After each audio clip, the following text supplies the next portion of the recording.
This message comes from NPR sponsor Rosetta Stone, an expert in language learning for 30 years. Right now, NPR listeners can get Rosetta Stone's lifetime membership to 25 different languages for 50% off. Learn more at rosettastone.com/NPR. Hey, folks, real quick before the show, if you are looking for election coverage, I want to point you to 3 NPR shows that you can listen to. Up first is NPR's morning news podcast. It's all the news you need to know, and it's recorded really early, before the sun comes up, and you can get it each weekday. The NPR Politics podcast is out later in the day, and it offers context and analysis on the big stories whenever they happen. And then lastly, consider this. It comes out every evening, and it covers one big story in depth, often in the world of politics.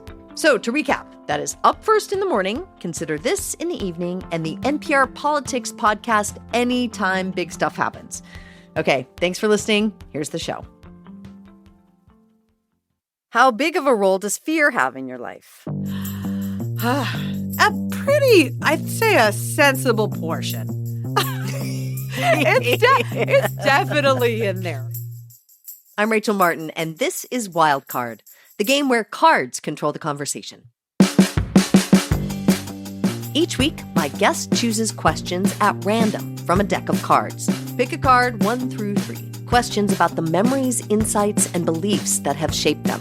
Because my currency in this business wasn't my sex appeal. My guest this week is actor Kathryn Hahn. I really don't feel powerless. I feel like actually more powerful than I did in my 20s or early 30s.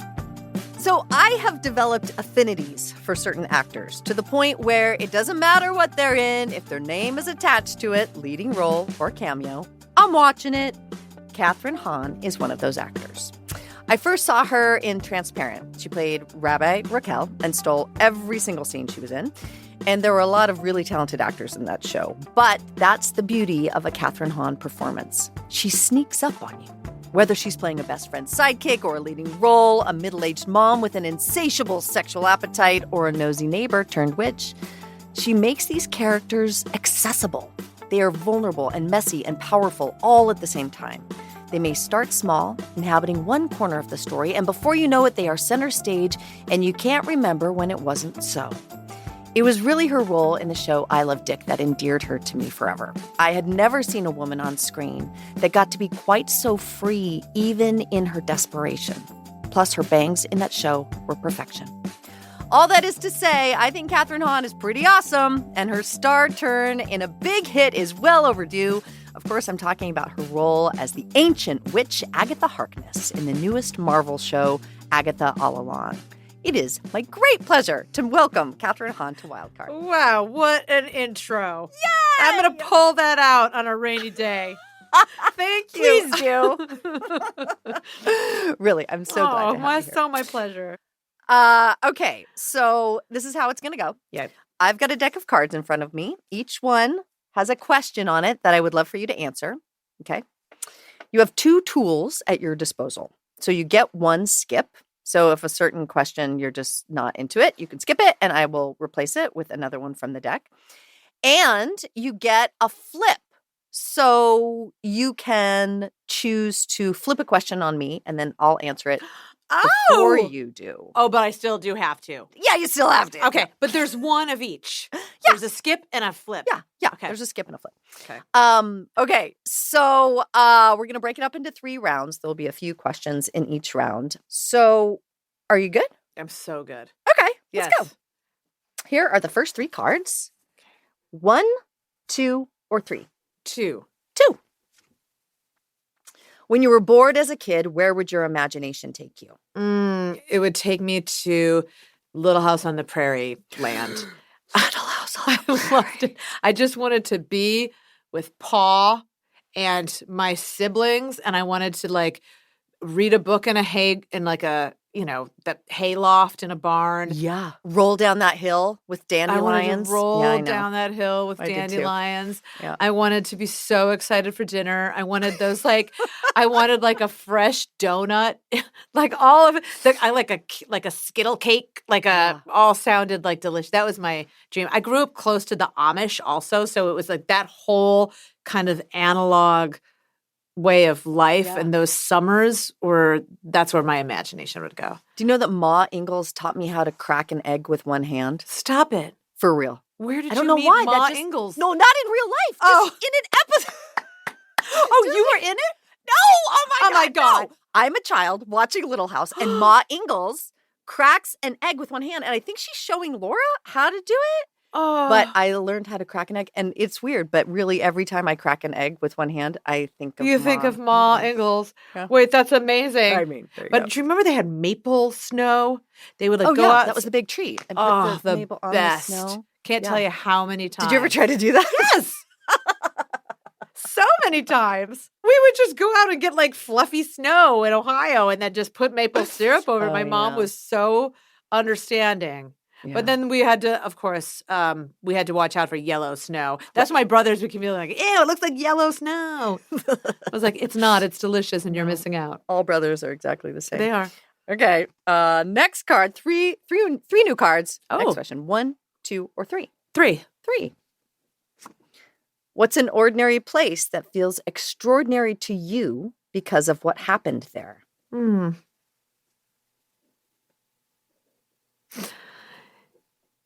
There was a closet in the house before we moved. It was like my husband and my first house in LA. It was not big enough for a family, but we had both of our kids there. And I remember we turned this closet into, because we had no room, into the changing area, and and we made this little mobile, because we heard babies, see in black and white for a while. So we made this little mobile with a branch and over it, and the art we put on the walls, and his little changing pad. And that to me just is the most special place. It was just when he was, so many things happened in there. The first Father's Day, and I'd written on his onesie, Happy Father's Day. And so at the middle of the night for the feeding, Ethan put it on him and saw it for so many of those little. And then as they grew older, that became their, hideout, because it was so special in there. Yeah. Yeah. I love closets. Just there's lots of imagination. Me too. Yeah. Lots can happen in closet. That used to be my only place I could meditate in my house, or do any kind of voiceover during the pandemic. Was just on the floor in my closet. Yeah. So this is my excuse to ask about your husband, because it is a very cool thing to have met your person so early in one's life. Yes. I mean, you guys were in college. Yeah. And you still like and love each other and cohabitate. Like any long marriage, I'm assuming there are serious ups and downs. And we met each other when we were not fully formed. But that is the thing. It's that's you the thing. Change, and how miraculous is it that you both changed and still agreed to be together? I know. Yeah, we choose. We have to make it's every day you choose. And I feel like the people we made are so extraordinary. These 2 kids, and so, and he is still my best friend. I just love hanging out with him. He's an awesome guy, and so yeah, it is. I'm very, very proud of us. I know it's no small thing. Yeah, yeah. Good on you guys. Okay, 3 more. 1, 2, 3. Okay, 2 again. Oh, I like this one. Oh, good. I like all of them, but this is like tarot. I know. Oh, okay. I can't believe they let me do this, honestly. It's so awesome. So great. What period of your life do you often daydream about?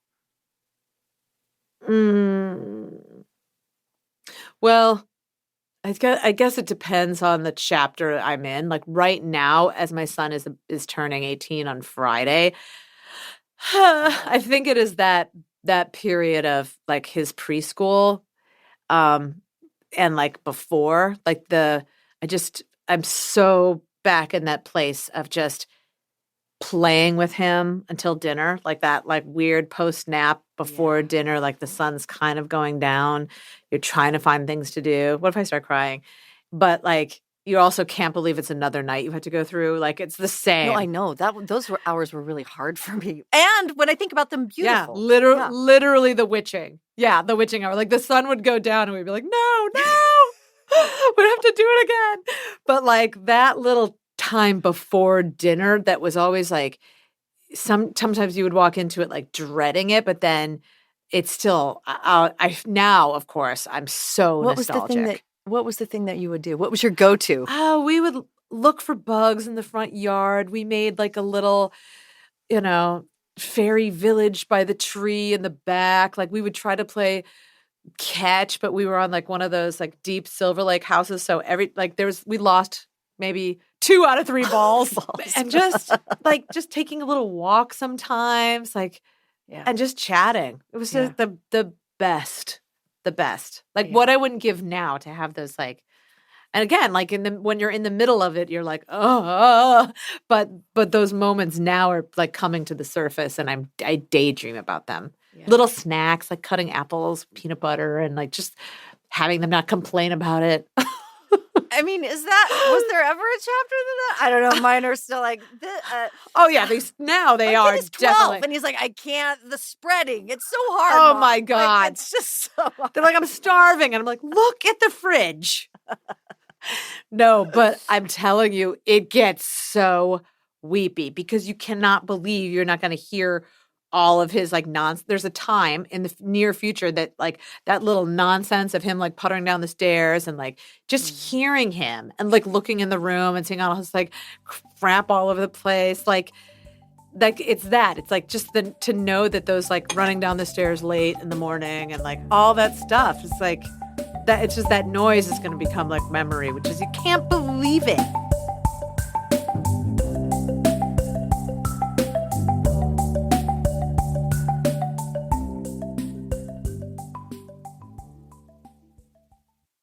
Support for NPR and the following message come from IXL Learning. IXL Learning uses advanced algorithms to give the right help to each kid no matter the age or personality. Get an exclusive 20% off IXL membership when you sign up today at IXL.com/NPR. This message comes from our sponsor, Grainger. This is the story of the one. As a maintenance engineer, he hears things differently. To the untrained ear, everything on his shop floor might sound fine, but he can hear gears grinding or a belt slipping. So he steps in to fix the problem at hand before it gets out of hand. And he knows Grainger's got the right product he needs to get the job done, which is music to his ears. Call, click Grainger.com, or just stop by. Grainger, for the ones who get it done. Support for NPR and the following message come from Rosetta Stone, the perfect app to achieve your language learning goals no matter how busy your schedule gets. It's designed to maximize study time with immersive 10-minute lessons and audio practice for your commute. Plus, tailor your learning plan for specific objectives like travel. Get Rosetta Stone's lifetime membership for 50% off and unlimited access to 25 language courses. Learn more at rosettastone.com/NPR.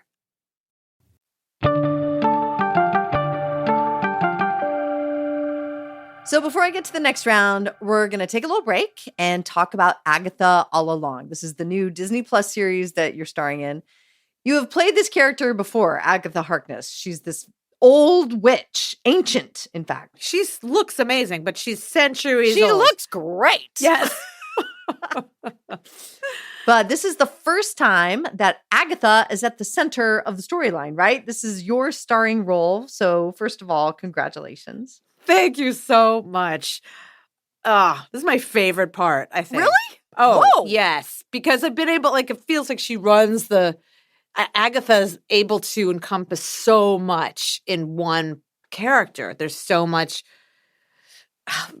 cynicism and vulnerability also, and just allows herself to have her gross impulses on the surface. And it's everything that I think, I at least I, as a woman, the stuff that, especially as a Catholic schoolgirl, who I got over that really fast, but the fact that those things are allowed in her. Yes, Is totally. like, is you can be big with your emotions. You can Yep. be angry. Yep. Take up space. You can take up as Yeah. much space as you need. You can be like, not that I would be casually cruel, but to be able to play that is just like selfish. Yes. All the stuff that we're like, not that we're like, oh, no. But like all that stuff, like temperamental and Yeah. How much knowledge, pre-existing knowledge, did you bring of the Marvel Cinematic Universe before you played Agatha? Not much. When I got cast, Mary Lavanos, our producer, gives everybody that joins like a huge binder. Oh, there was. I was yes. imagining that there had to be Yes. a binder. And it was literally photographs of the pages in the comics and every time she's mentioned or seen.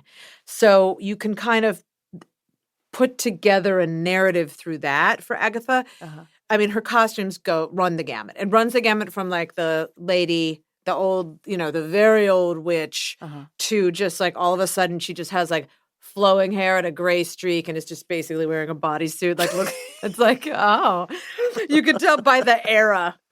And so I think when Jack Schaefer, who wrote WandaVision and also created and ran our show and directed a bunch, she kind of created this Agatha loosely out of some information from the comics. But there's no straight line for her in the comics. So it's a really interesting combo of like very clear storylines from the comics and then these kind of amalgamations and imagination to fill in the blanks. Yeah. What's her best power? Like for you, what's the best superpower? I mean, manipulation is her superpower. And she's so self-involved that it's all for her. Because I think the more in this universe power that you have to destroy, the more powerful you are. And some use it for good and some for bad. And I think hers is she wouldn't say this, but I think it's in that great gray area.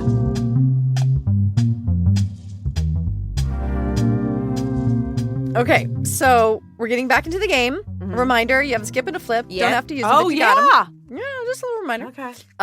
New round. The cards are blue. Oh. It means nothing. They're Okay, this is pretty. This is very primary. Yeah. Okay, 1, 2, or 3. 1. What life transition has been challenging? Oof. Well, I was going to say the one I'm in right now. This particular chapter in a woman's life into the next portal, like through the next portal where, she's not as fertile in the literal sense, has been a very unexpectedly challenging time. Because We're talking about menopause. Yes. Yeah. Pause on the moon. But like, no one talks about it. So you kind of walk into it blind. Mm-hmm. And I certainly thought it was, I was in perimenopause, this is hilariously to talk about, but for a very long time. So I was like, oof, do I feel like myself? Like, who is this? Like, who's coming through right now? Like my moods, my like. Right. And how much everything. of it is you and how much of it is it's the the thing. hormones. Yeah, you don't know. Yeah, I know. Now, and I think somewhat this show is also kind of a metaphor for that of like, breaking through as a woman to find your power, looking for your power at the end of the road.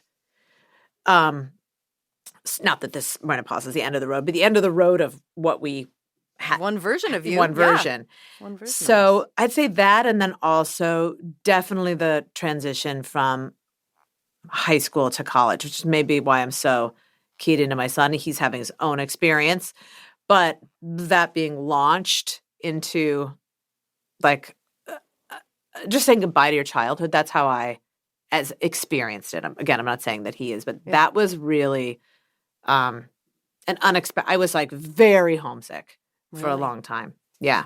One in my bed, one of my friends. It's just like the newness and the knowledge that it was like never going to go back to what like that was really heavy. Yeah.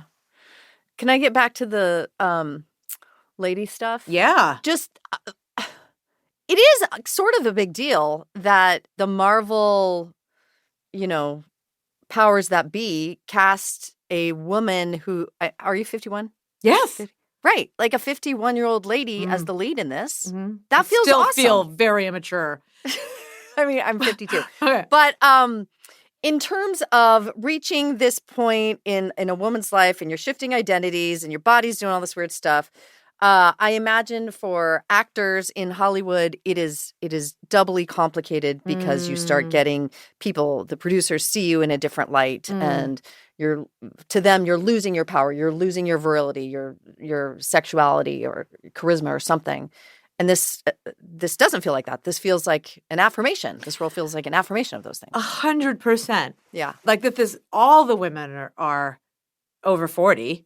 Mm-hmm. So it does feel like a really special kind of radical thing that we've been able to pull off. Yeah. And I, though, because my currency in this business wasn't my sex appeal, I think that I've been able to move through and still feel not forgotten. I feel just like I feel like I've been able to just kind of walk into more complicated parts. Mm-hmm. And I am eternally grateful for that. Like I really don't feel powerless. I feel like actually more powerful than I did in my 20s or early 30s in this business. I definitely feel I have more control over my choices. Yeah, yeah. I have more say. Mm-hmm. I'm definitely not as afraid to say it, which is really freeing. Yeah. And so it does. It feels like more. And I think that's why this part is so deep. Like to be able to do this at this stage in my hopefully long career as a performer, like this is really exciting. That's awesome. I'm happy. Okay. 3 more cards. Yay. 1, 2, 3. Okay. One on the right, far right. Oh, the other, my right. You're right. Sorry. 3. Yep. Oh. How big of a role does fear have in your life? A pretty, I'd say a sensible portion. It's definitely in there. It's weird. It's in the mix. It's in the mostly it's when I'm doing these kind of things. Oh shoot! No, this is making me very comfortable. When I say that, I mean like having to talk as myself. Who? Why? Because I'm like, who? Why? That's exactly, you answered it. And it's like, that's when I get like a little self-conscious. This has been the most fun because I love the questions. Thank you. But it's like, it feels like, I always feel like no one's going to be interested. Right. Who cares? Right. But you know what is funny? Yeah. Like literally right before this question, I was like, I got to flip it. So this is the question I would want to flip for you. I have all kinds of fears. I mean, how much time do you have? I think I do a pretty good job. I'm not paralyzed by any of them, I don't think. But I have a lot of professional insecurities and fears. I started this show. Like, is anyone going to listen to the show? I don't know. It's like a total shift from what I've spent 20 years of my career doing. How amazing is that? Yeah, that's why this age is so rad. Yeah, it's pretty cool. And also totally scary.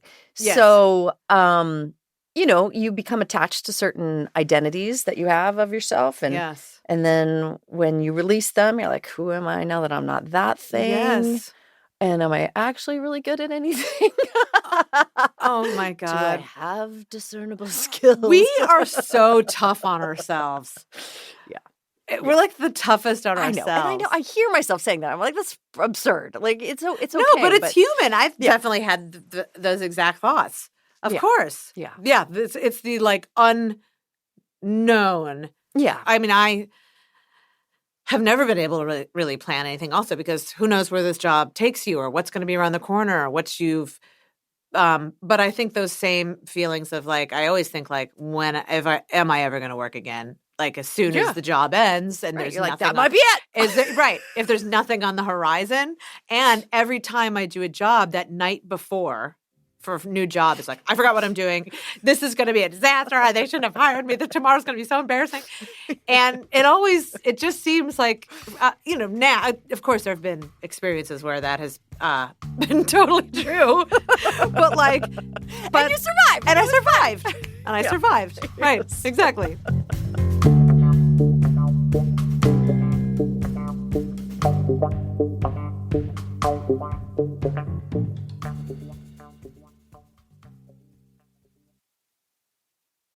Support for NPR and the following message come from IXL Online. Is your child asking questions on their homework you don't feel equipped to answer? IXL Learning uses advanced algorithms to give the right help to each kid, no matter the age or personality. One subscription gets you everything. One site for all the kids in your home, pre-K to 12th grade. Make an impact on your child's learning. Get IXL now. And NPR listeners can get an exclusive 20% off IXL membership when they sign up today at IXL.com/NPR.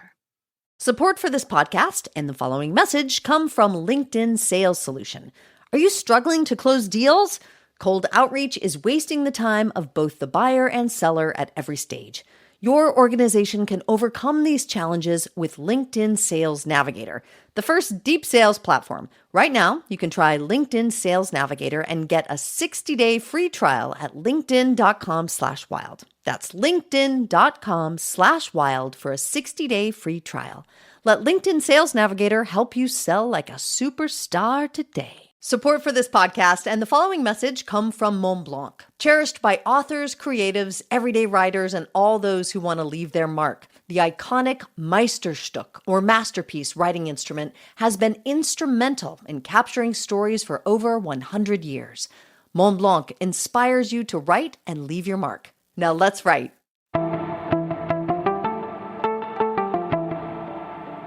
We're into the last round. Woo! All right. 3 more cards. Now they're red.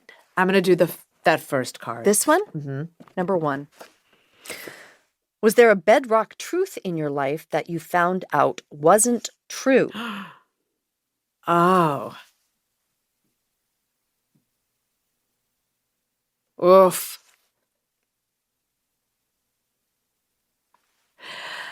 I think that people always don't keep what you tell them privately to themselves. Like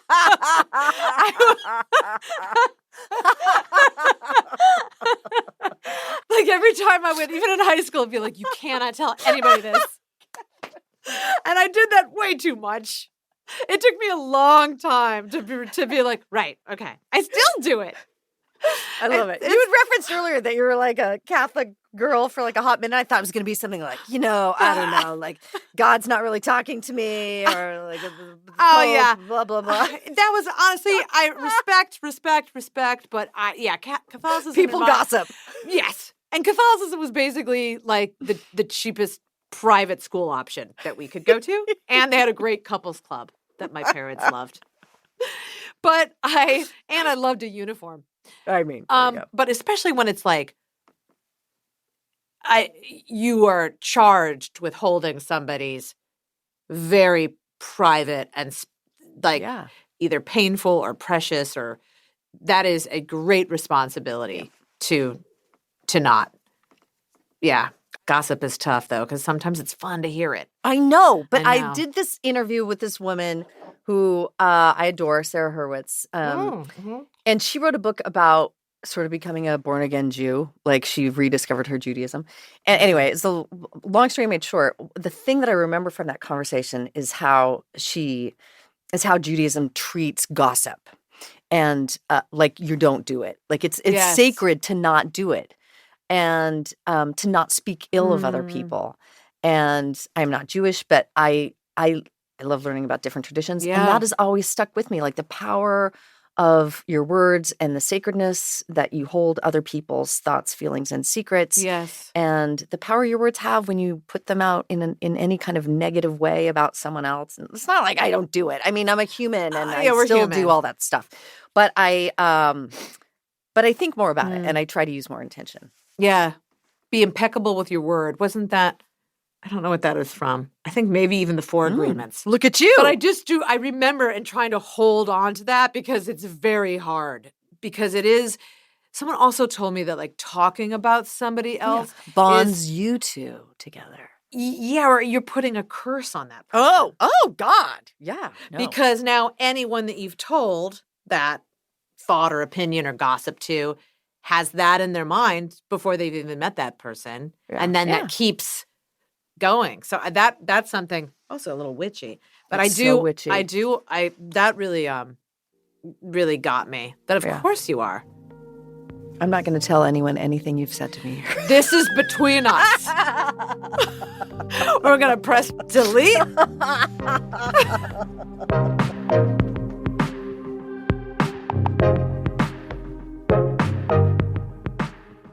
Three more cards. I'm going to do that first card. This one? Mm-hmm. Number 1. Have you ever had a premonition about something that came true? Oh, I don't even want to say it out loud. I'm going to think of another one. Yeah, you don't have to tell me that one. But you've had them. Yeah, I definitely have had them.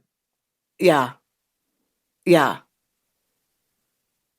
You know, there have been times where the phone rings and I know what it's about before I pick it up. Like my dad passed away this spring and it was like but it was like a random phone call on like a Monday night and I saw a 216 number, which is the area code from Cleveland. I didn't recognize it as my uncle's and I was like, okay. And he'd been doing okay. Like, so, you know, it wasn't like I was always expecting this call. I mean, I guess you are, in a sense, always do when your parents are getting up there and you're not living with them. But I just had a feeling. Had he been sick? Not recently, no. He had heart stuff like 5 years before. But he was 83. But it was definitely the last thing on my mind and the first thing I thought of. So it's weird, that kind of stuff that happens. Yeah. I think a lot of people could say they know that too, that feeling. Yeah. Yeah. Yeah. It's definitely happened to me before. And some of them are things you don't want to say out loud because they were so I know. fragile and precious and maybe Yes. sad. Yes. But it always, strangely, even when they're hard things, it makes me feel, I don't know, more connected. That is exactly the word I was going to say. That's what I took it as this, like he was, like that we were, our like higher powers were connected. Yeah. You know, I was able to be there when he passed, which meant so much. He passed away like 3 hours after we got there. Like, so it was all supposed to unfold exactly it was. But it did. I think those moments do reveal that subconscious connection you have to a loved one. Is your mom still around? Yeah. Is she doing okay? She's doing great. Yes. Yeah. It's a hard thing. She's doing okay. Yeah. Thank you for sharing that. Oh my gosh. 3 more cards. Okay, great. 1, 2, 3. 2. Is there anything in your life that feels like praying? Oh, that's a beautiful question. I'd say being on a road trip with my fam, like when we finally, and the dogs even, when we finally relax into ourselves, like it always takes a few days of like bickering and kids and yada yada.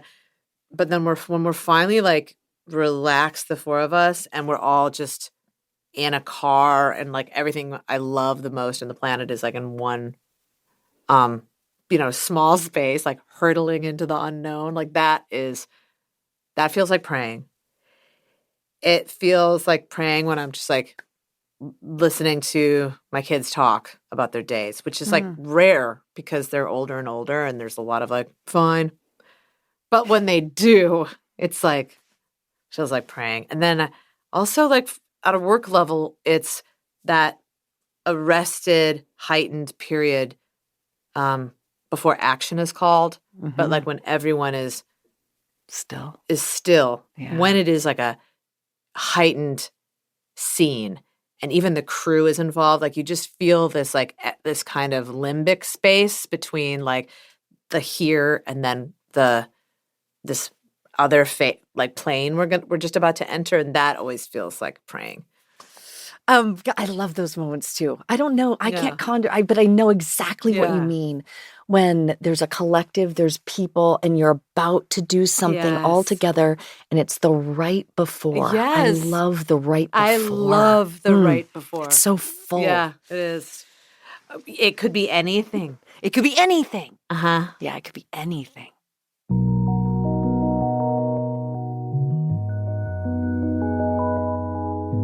We end the show the same way every time, and this is where we're at the end. Okay. I know, it's so sad. This was so fun. So this is what we do. You get a trip in our memory time machine. Here we go. And I ask you to choose one moment from your life that you wouldn't change anything about.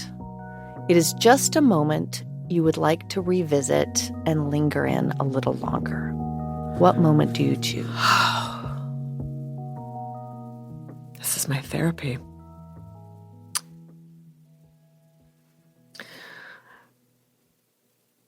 It's always about my kids, but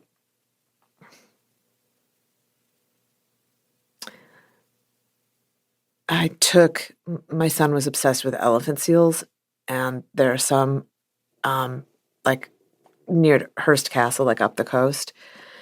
And he had seen them in books, and there's like hundreds of them on this beach.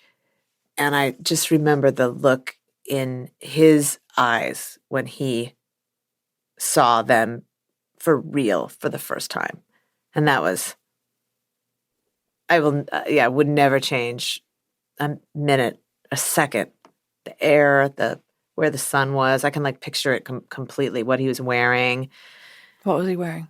He was wearing striped shorts, those Bowden shorts. So he's wearing like long Bowden shorts, a little T-shirt with a sailboat on it. And his hair was really long, like to here. He loved his like blonde hair. And so he's holding it back on one side like this to look at them. So he's just going like this to get it out of his eyes. And he was so quiet, gripping the fence between us and where all of these protected elephant seals were. And we had to, when we went back to the hotel, he just drew them the whole night. He just could not get them out of his head. He was like furiously drawing them. I mean, I have so many of those moments that I wouldn't change a thing of. I feel blessed to be able to say that.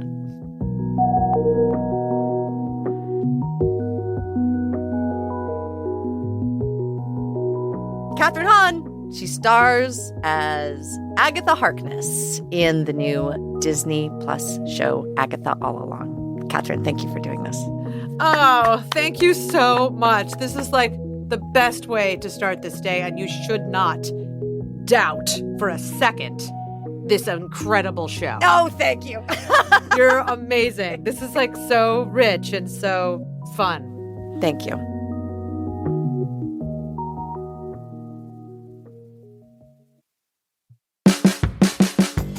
If you want more from Kathryn Hahn, we've got a bonus episode where she talks about feeling overlooked during auditions in the early days of her career. Doing like blind auditions in New York City where you were like, they barely looked up. They just said thank you. Like it was so... You were literally overlooked. Literally wasn't even looked at. You'll also hear Seth Meyers talk about taking too long to propose to his wife. You can listen to that bonus episode and every one of our episodes sponsor-free by signing up for Wildcard Plus at plus.npr.org/wildcard. This episode was produced by Ramel Wood and edited by Dave Blanchard. It was mastered by Maggie Luthar. Wildcard's executive producer is Beth Donovan. Our theme music is by Ramteen Arablui. You can reach out to us at wildcard@npr.org. We're going to shuffle the deck and be back with more next week. Talk to you then.